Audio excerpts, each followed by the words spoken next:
اور قاضی صاحب سے یہ پہلی بڑی جو مخالفت تھی وہ کی گئی۔ اچھا، پھر اس کے علاوہ اس اجلاس کے اندر ججز کی جانب سے اس بات پر بھی زور دیا گیا کہ بجائے اس معاملے کو اوپر کمیشن بنانے کے یا شہباز شریف سے ملاقات کر کے ان کی کورٹ میں بال ڈالنے کے بجائے جوڈیشل سائٹ پر اس معاملے کو حل کیا جانا چاہیے۔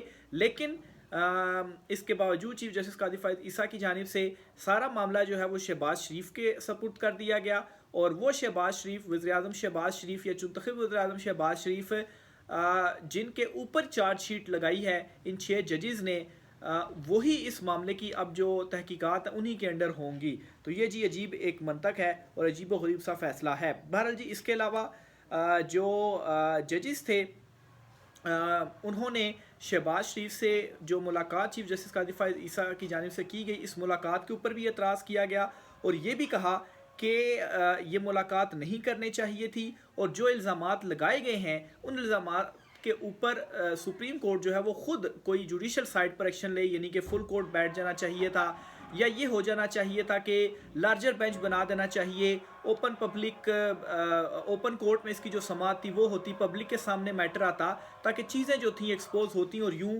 ہمیشہ کے لیے جو یہ راستہ تھا وہ بند کر دیا جاتا۔ لیکن اس معاملے کے اوپر پھر بھی ایگزیکٹو کی سائٹ پر اور شہباز شریف صاحب سے ملاقات کر کے جو انکوائری کمیشن بنایا جا رہا ہے، تو یوں جو ایک موقع بھی تھا عدلیہ کے پاس کہ وہ اپنی مداخلت کو ہمیشہ کے لیے روک سکتے تھے، وہ نہیں کیا گیا۔ خیر، اس کے بعد اب یہ جو کمیشن ہے یہ کابینہ بھی بیٹھے گی، اور کابینہ پھر سابق جو جج ہوگا اس کے انڈر یہ کمیشن بنائے گی اور پھر تحقیقات ہوں گی۔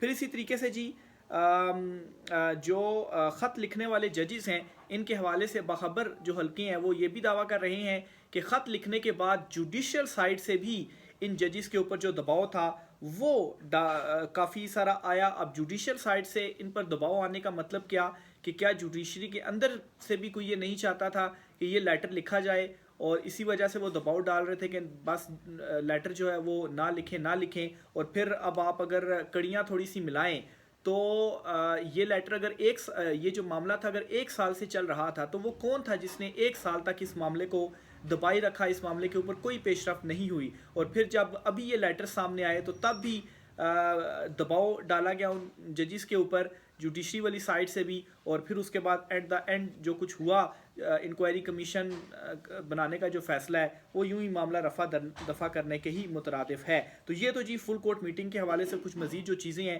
وہ سامنے آئی ہیں۔ دوسری طرف ناظرین، جو ججز ہیں، جو قاضی ہیں، وہ پیسے لیتے ہیں، اس سے یہ اب ثابت بھی ہو گیا ہے، اور ماضی میں بھی اس کی جو مثالیں ہیں وہ اس وقت تو خیر سامنے نہیں آئی تھیں جب یہ سارا معاملہ ہوتا رہا، لیکن اس کے بعد بہت ساری کتابیں لکھی جاتی رہیں۔ ایک کتاب کا حوالہ دے کر میں آپ سے چیزیں شیئر کروں گا، اور ابھی جو کچھ ہو رہا ہے یہ بھی وقت کے ساتھ ساتھ آپ دیکھیں گے کہ بعد میں یہ جو کتابیں ہیں ان معاملات کے اوپر بھی آئیں گی اور مزید چیزیں جو ہے وہ ایکسپوز ہوں گی۔ بہرحال جی، یہ ایک کتاب کا میں آپ کے سامنے حوالہ دینا چاہتا ہوں جی۔ یہ سابق ڈائریکٹر انٹیلیجنس اور سابق آئی جی پولیس سندھ اور پنجاب حاجی حبیب الرحمان ہیں، انہوں نے یہ کتاب لکھی ہے، اور اس کتاب کا نام ہے کیا کیا نہ دیکھا۔ اس کتاب میں وہ یہ انکشاف کرتے ہیں کہ وہ لکھتے ہیں جی کہ ایک جج دونوں پارٹیوں سے پیسے لیتا تھا لیکن فیصلہ انصاف پر کرتا تھا، ہارنے والے کے پیسے واپس کر دیتا تھا۔ اب ناظرین دیکھیں کہ کتنی انفارچونیٹ سی یہ بات ہے کہ ایک قاضی جس کو بٹھایا گیا انصاف کی کرسی پر انصاف کرنے کے لیے، تو وہ کیا کرتا جی کہ دونوں پارٹیوں سے پیسے لے لیتا اور فیصلہ وہ انصاف پر کرتا، اور جو ہارنے والی پارٹی تھی اس کے جو پیسے تھے وہ واپس کر دیتا۔ یعنی کہ انصاف مطلب خود کو سیٹسفائی کرنے کا بھی کیا طریقہ تھا جی کہ انصاف میں نے کرنا ہے لیکن دونوں پارٹیوں سے پیسے لینے، اور ہارنے والی کو ہم نے جو پیسے ہیں واپس دے دینے، اور جو جیتنے والی پارٹی ہوگی اس نے جو پیسے دیے ہوئے ہیں وہ میں نے اپنے پاس رکھ لینے ہیں۔ تو یہ کردار جوڈیشری کے اندر موجود ہیں، اور اس قسم کا جو کردار ہے وہ ادا کیا جاتا رہا ہے، اور اس کے اوپر یہ جو پوری کتاب ہے وہ لکھی گئی ہے۔ اس پر میں نے جو حوالہ ہے وہ بھی آپ کو دیا ہے۔ اس کتاب میں مزید بھی بڑے اہم انکشافات کیے گئے ہیں، وہ بھی آپ کے سامنے میں رکھتا ہوں جی۔ اور اس میں مزید آگے چل کر یہ لکھتے ہیں جی کہ کیا آپ لندن جا رہی ہیں؟ میں بھی لندن جا رہا ہوں۔ اس نے جواب دیا، آپ جتنی مرضی کوشش کر لیں، میں آپ کے قابو نہیں آ سکتی۔ جنرل ضیاء الحق نے یہ جانتے ہوئے کہ انور شمیم کرپٹ ہے، اسے ایئر فورس کا چیف بنا دیا اور توسیع بھی دی۔ اس کی بیوی اپنا پرس کراچی بھول گئی۔ پرس لانے کے لیے جہاز خاص طور پر کراچی بھیجا گیا۔ نواز شریف نے ایم این ایس کے لیے سارے مالشیے جو ہے وہ ہالیڈے ان میں جمع کر لیے تھے۔ نواز شریف سے پہلے ان کے روحانی باپ جنرل ضیاء الحق نے لفافوں کی تقسیم کا سلسلہ شروع کر دیا تھا۔ کچھ ایڈیٹروں کو جنرل ضیاء میرے بھائی جنرل شعیب یا ادھر نام تھوڑا سا مٹا ہوا بہرحال کے ہاتھ لفافہ بھیجا کرتے تھے۔ تو یہ کچھ جرنیلوں کے حوالے سے بھی انہوں نے انکشافات کیے جی۔ مشرف کے ساتھ نواز شریف کی ڈیل میں مجیب نظامی اور میں شامل تھے۔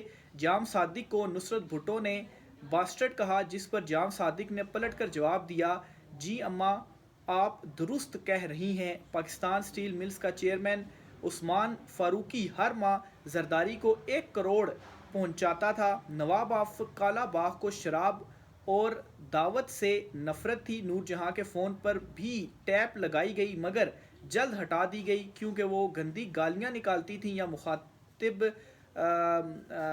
سے کہتی تھیں سونیا من مونیا۔ تو یہ اس طرح کے جو انکشافات ہیں جی وہ ہوئے ہیں۔ تو بہرحال جی یہ دیکھیں جو کردار ہیں یہ سارے ماضی کا حصہ اور اسی ملک کے اندر یہ ساری جو چیزیں ہیں وہ ہوتی رہی ہیں۔ اسی طرح سے ایک ویڈیو جو ہے وہ میں آپ کے سامنے رکھنا چاہتا ہوں اور یہ ویڈیو آج کل کافی وائرل ہے۔ بیسیکلی یہ ویڈیو شہباز شریف اور اس وقت کے ایک جج جسٹس ریٹائرڈ ملک قیوم جو ہیں ان کے درمیان ہے فون کال، اور اس میں شہباز شریف کیسے جو ڈیل ہیں وہ اس قاضی کے ساتھ کر رہے ہیں اور اپنے حق میں یہ فیصلے لے رہے ہیں۔ یہ بھی پروف کرتا ہے کہ واقعی جو قاضی ہے وہ پیسے لیتے ہیں اور پیسوں کے عوض یا ڈیل کے عوض جو ہے وہ جو فیصلے ہیں وہ کرتے ہیں۔ یہ آڈیو ذرا سنیے گا۔